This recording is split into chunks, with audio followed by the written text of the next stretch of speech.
네. 박수는 이렇게 시작과 끝에 많이 주시고요. 응원 많이 부탁드리겠습니다. 역시 10분간 면접을 진행하고 여러분께서는 그 사이에 공감 버튼을 눌러주시면 되겠습니다.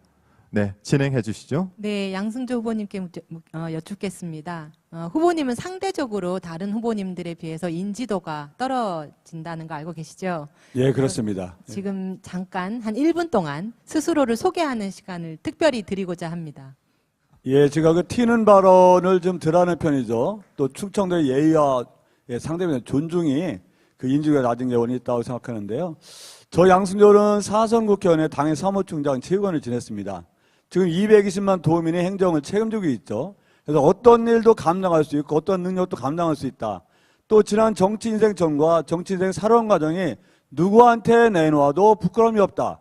그러면서 어떤 일을 맡겨도 충분히 감당할 수 있다는 말씀을 드리겠습니다.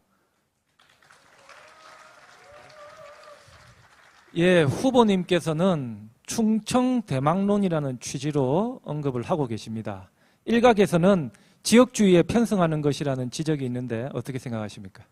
제가 충청 대망론을 주장하는 건 아니고요. 충청 대망론이 충청인들 사이에 있죠. 저는 두 가지 관점이라고 생각합니다. 첫째는 지금까지 영남에서 매번 대통령이 배출되었습니다. 또 호남에서도 우리 존경하는 김대중 대통령이 배출됐는데 550만 충청에서는 소박한 감정으로 왜 우리 지역에서는 충청도에서 대통령이 안 나올까? 그런 소박한 감정이 있고요. 두 번째 측면은 충청도는 행정의 중심입니다. 또 국가경제의 중심입니다. 또 미래의 중심이기 때문에 이런 미래의 중심, 국가의 중심, 행정의 중심, 충청도에서 대통령에서 이 나라를 이끌어가는 게 나름대로 국가의 발전에서 바람직하지 않겠냐. 그런 차원의 그 충청권 대망론이 있다는 점을 말씀드립니다.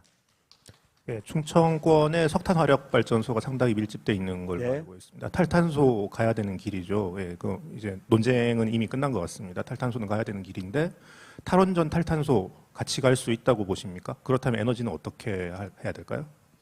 예, 충청남도는 전국에 60개 화력발전소가 가동 중이었을 때 무려 30개가 충청남도에서 가동 중이었습니다. 제가 그 탄소 중립 이공을 강력하게 주장했고 화력발전소 조기 폐쇄를 강력히 주장했습니다. 그래서 우리 총리님이 계실 때 우리 충청남도에 보령화력 1호기, 2호기 를 조기 폐쇄한 결과가 있고 이 궁극적으로 충청남도에서는 32년까지 나머지 14기가 폐쇄되면서 2050년까지는 화력발전소가 전부 다 폐쇄될 예정입니다. 저는 탈원전도 당연히 동의하지만 탈원전보다 더 중요한 것은 화석연료입니다. 탈석탄을 가지 않으면 우리나라만이 미래가 없는 것이다. 지구의 미래가 없습니다. 여기에 신재생 에너지로 충분히 탈석탄과 탈원전에 대처할 수 있다고 생각합니다. 그 부분 좀 구체적으로 여쭤보겠습니다. 원전과 석탄 발전을 동시에 퇴출시키고도 에너지를 충분히 안전하게 적절한 가격으로 공급할 수 있다라는 말씀이신가요? 예, 그렇습니다. 좀 지금 탈석탄, 말씀드린 탈석탄이 지금 한 40% 정도의 대목의 에너지원을 차지하고 있는데요. 이게 순차적입니다. 내년에 2022년에 화력발전소 30기를 절대 없애는 게 아닙니다.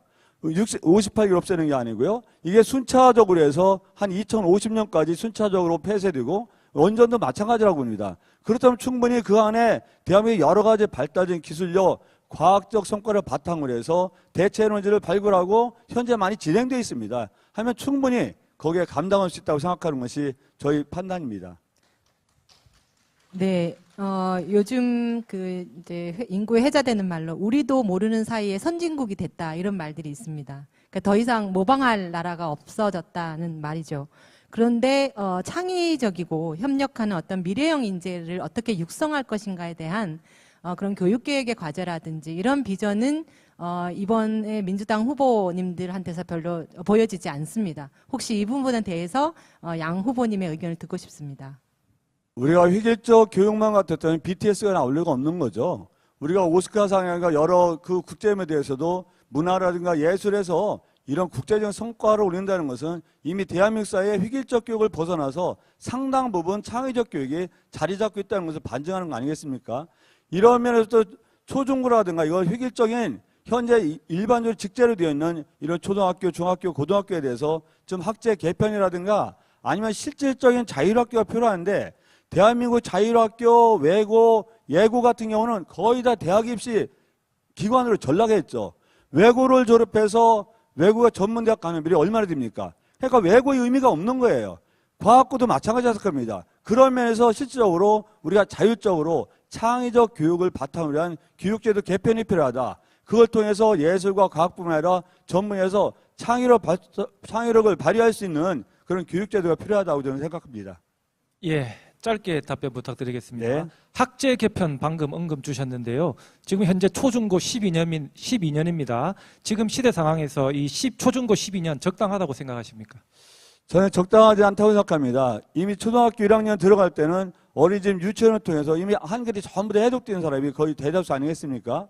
또 그런 혜택을 받지 못하면 그런 분야까지 국가가 책임져야 되겠죠. 그렇다면 초등학교 6년, 고등학교, 중고등학교 6년은 너무 길다. 아마 5 정도로 해서 아니면 5년에서 한 10년 정도로 학제 개편만 한다면 한 2년 정도가 단축이 되고 그러면서 사이에 출발하는 게 한 2년 도 빠르지 않겠습니까? 그러면서 국가 경쟁력이 강화된다고 저는 생각합니다. 예, 말씀 고맙습니다. 하나 더 여쭙겠습니다. 국회 보건복지위원으로 오래 역할을 하셨는데요. 작년 우리나라 합계 출생률이 0.84로 OECD 압도적 꼴찌였습니다. 그런데 누구 하나 책임을 통감한다는 사람을 보지 못했습니다. 공직에서 정치를 오래 하신 분들은 책임이 크다고 보는데 어떻게 생각하십니까? 예, 저도 책임을 통감합니다. 이 합계 출생률 0.84, 세계 198개 국가에서 198등입니다. 이대로 가면 민족이 소멸할 줄도 모른다. 100% 미래에서 소멸합니다. 그러면서 저는 대통령부터 모든 대한민국 정치 지도자, 사회 지도자 다 책임이 있다고 생각합니다. 그래서 충청남도는 저출산 문제, 저출산을 극복하기 위해서 저출산 보건복지라는 그 기구를 만들었을 뿐만 아니라 고등학교 무상교육, 무상입시, 행복키움수당 여러 가지 충남이 재원이 허용하는 한 이 저출산을 극복해서 굉장한 재정을 투입한다. 그런 말씀을 드리고 다시 한번 저도 책임을 통감합니다. 네, 이것도 짧게 답변 부탁드리겠습니다. 차별금지법 전체에 대한 입장을 여쭤보는 건 아니고요. 차별금지법상 차별들은 이제 나열되게 되어 있습니다. 그중에 성적 지향에 따른 차별금지 조항이 들어가느냐 마느냐가 굉장한 논란거리입니다. 들어가야 된다고 보시나요? 아니면 사회적 합의를 좀 더 거칠 필요가 있다고 보시나요? 저는 민감한 문제입니다. 기본적으로 들어가야 된다고 생각합니다. 다만 그런 과정에서 우리 사회가 너무 갈등과 대립, 분열의 사회가 아니겠습니까? 그런 갈등과 대립, 분열 사회라는 것을 나름대로 사회적 합의를 거치는 기간은 필요하다. 기본적으로 그런 포함되어야 된다고 저는 판단하고 있습니다. 네, 그 외국인 이민 정책과 관련해서 우리 사회는 조금 강한 규제 정책을 쓰고 있습니다. 그리고 국민들이 아무래도 이제 그 외국인에 대해서 배타적인 그런 감정을 가지고 있고요. 그러나 외국인들이 우리 경제의 한 축을 지탱하고 있는 것은 분명한 사실이고 아마 후보님께서 계시는 충남 지역의 그 산업공단 여기에도 적지 않은 외국인들이 노동자들로 일을 하고 있을 것입니다. 저출산 고령화 시대에 대비해서 외국인 이민 문제 어떻게 생각하고 계십니까? 예, 벌써 대한민국에는 한 200만 정도의 외국인이 들어와 있습니다. 외국인 근로자가 아니면 사실 3대 업종에 도저히 영업이 운영이 될 수 없을 정도죠. 그런 면에서부터 작년부터 생산 가능 인구가 33만 명씩 줄어들고 있습니다. 따라서 외국인 근로자, 외국인 이민에 대해서는 보다 포용적으로, 보다 개방적으로 생각할 충분한 시기가 됐다라고 생각합니다.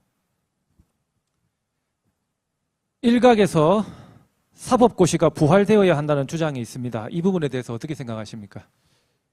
이미 그 로스쿨 제도가 정착화됐습니다. 이것을 시행한 지 몇십 년이 되지 않아서 다시 사법시험이 부활된다는 것은 여러 가지 혼선을 준다고 생각하고요.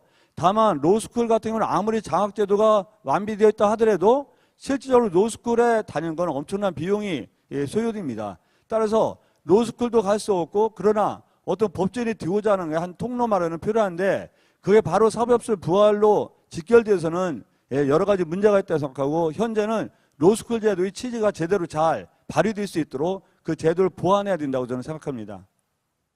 앞에 두 후보님께 드렸던 질문하고 같은 질문 드리겠습니다. 기본소득의 그 구체적 실효성 논쟁이 아니고요. 기술이 일자리를 줄이는 게 불가피할 것이냐 아니면 정치와 인간의 노력으로 이걸 해결할 수 있기 때문에 기본소득이 아닌 다른 길을 찾을 수 있을 것이냐 이 똑같은 질문 드리겠습니다. 기술이 그 4차 산업이 고도화될수록 기술 일자리가 줄어든다는 것은 통설적 견해입니다. 다만 일자리가 줄어드는 것을 기본소득 감당이 안 됩니다.